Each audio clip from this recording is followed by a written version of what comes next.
David Stennett. Hi everybody, this is Dave from Playford Games. We're a European games company and we've just released our first family of games. They're called Moral Conflict. There are actually 4 versions. They're only different in terms of price and complexity. You just need to figure out which is the one that suits you, or maybe some people that keep telling me they've bought them all. Basically you've got the high-end Ferrari sports car version, Moral Conflict 1941. Then you've got the blue one here, 1940. That's like your BMW one. It's not quite so got all the extras of a sports car. And the third one, which is the green one here with the box there, that's Moral Conflict 1939. You maybe see that as an Audi or a Ford version. It's very much simplified, very quick to play, but still has the same essence of Moral Conflict. And now for the compact class of cars, we're going to have in the first quarter the Moral Conflicts. We're not even going to give it a number. This thing here is so easy to play that even, you know, irregular gamers love it, and it goes very fast and it will be ultra cheap. So I wanted to just explain to you what is this concept that makes it worthwhile doing 4 versions of the game. Certainly people are really excited. Everybody seems to want to play in their sort of class of games. So the concept of Moral Conflict is we play the game in 5 dimensions. The 5 dimensions are listed here, and you can win in any one of the dimensions or any combination of the dimensions. So it's not okay, the time of the game is a historical game of the Second World War period, but unlike most games, you don't just have the military war or battles and campaigns. You have great battles and campaigns in this game. You have great things like the submarines that are hidden, recorded on a chart with these super dry erase pens. Yes, yes. Something very unique, the surprise of the excitement of the submarine attacks. You also secret technologies you can develop. But basically, yeah, it's not just about the war. The other dimensions are the economic crisis of resources. Everybody knows if the oil runs out, nothing happens. The industry goes down, the armed forces don't work. The resources like the oil here are on the boards. You also have things like iron ore. If you can't get iron ore, you can't make weapons, you can't make your industry. You know, it's really cool stuff. But the real nice thing is, of course, in the economic war, everybody wants to win their pot of gold. Everyone wants to be rich, and the pieces for the money are made like they look like gold. For the girls, you know, they love this, but it's not real, okay? Sure.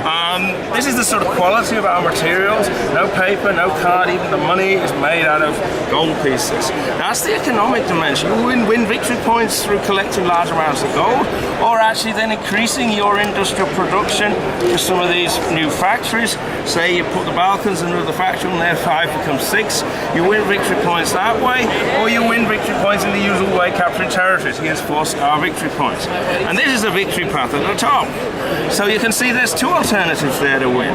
But then, of course, if you want to conquer the world, you need a big team. The diplomacy dimension is very, very exciting, very, very important. For example, you have 2 alliances, the Axis and the Allies, and this Russian player with a massive Soviet Union. If you could win him by diplomacy, by negotiation, by bribing him, by threatening whatever to come onto your side, this is going to be a great ally.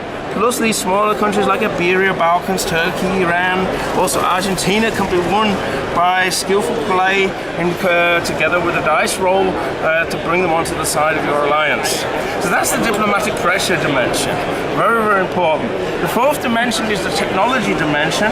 So as I said earlier, you can develop all sorts of great weapons with the high-end game here. You even can have things like the atom bomb, which you can develop, and that's gonna finish the game quickly. You're gonna win quickly. Can you show us with the playing pieces what that atom bomb would look like? Yeah, that's right. Now this is again something really nice. Somewhere or other. So some of the factories, the factories you need to make different sorts of things like the atom bomb are made out of marble. If you've got one of these things, you know, you pretty much won the game, and it's great to have a really high quality piece. And you could then make one of these atom bombs, or many more if you've got time.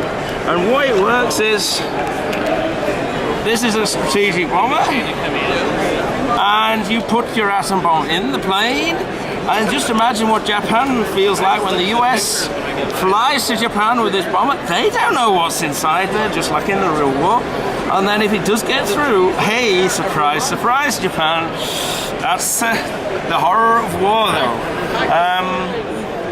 You can also, though, use the technology to increase your economic power. Standardization, prefabrication techniques enable you to produce more efficiently, and it's a more peaceful approach to using the technology. But of course, when anybody thinks about the Second World War, they always remember the evil, the battle between the good and the evil. And that is a central part of moral conflict, it's its name as well. So the nations have a different star position on the moral path. This is represented by these lovely pieces here in their colour. And basically, wherever you are on that path, it determines the sort of things your nation does and does not do. The Japanese are fairly low on the start. The Germans are low on the start. The Soviet Union is low on the start.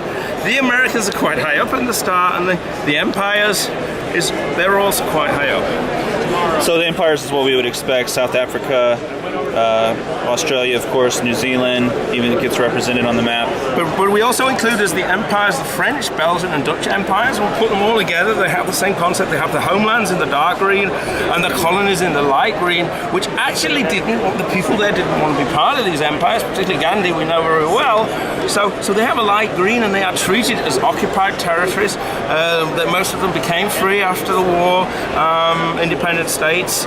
So that's the empires. It's a sort of funny mixture of the two. And basically the way that the moral thing works is the nations at the bottom just generally they can lie and cheat as much as they want in the diplomacy, in the relationships with each other, in anything they do. That's the sort of thing those nations do.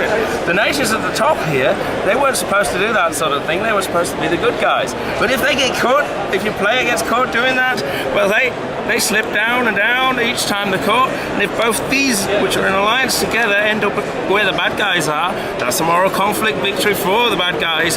They have been corrupted. So that's just one example of how powerful this dimension is. But basically, wherever you are, whatever number you are at, it will affect all of the dimensions: the military war, the economic crisis, the diplomacy, and also the technology. For example, the Americans can develop some really super cool high-tech weapons, high-tech technologies, manufacturing, whatever, and they can share it with their allies. But you wouldn't get that from anything like the Soviet Union or the Germans. Alternatively, Hitler said, hey, I don't know the word retreat. Very proud of that. Stalingrad was not just a battle that was lost because he couldn't retreat in time or didn't even retreat at all. It was a turning point of the war. So you see how subtly then the different dimensions are all united in the moral path, and that actually determines, where you're at and what you can do. Now, which board are we looking at right now? So here we're looking at the 39 board, the green one here. Now what's interesting is you're going to ask, what's the difference between the versions? So let's just put these side by side. So now we have the next one up, the 40, right next to it. So you see, for example, there are a few extra territories, there's rivers in the terrain extra there, and whereas most is significantly the moral path is longer, so this 0 here is an extra value.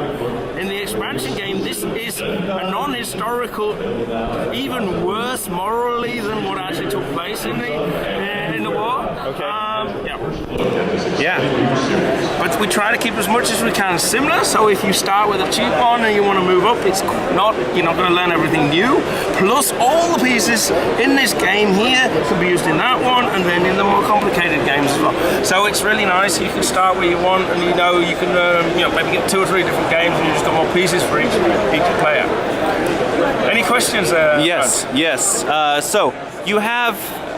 In Germany, where you reside, even though you're British, you have Essen. Do you go to that every year, or you try to? Yeah, so we will be in the Essen exhibition in hall number 6. I don't remember the stand number. Look out for us there.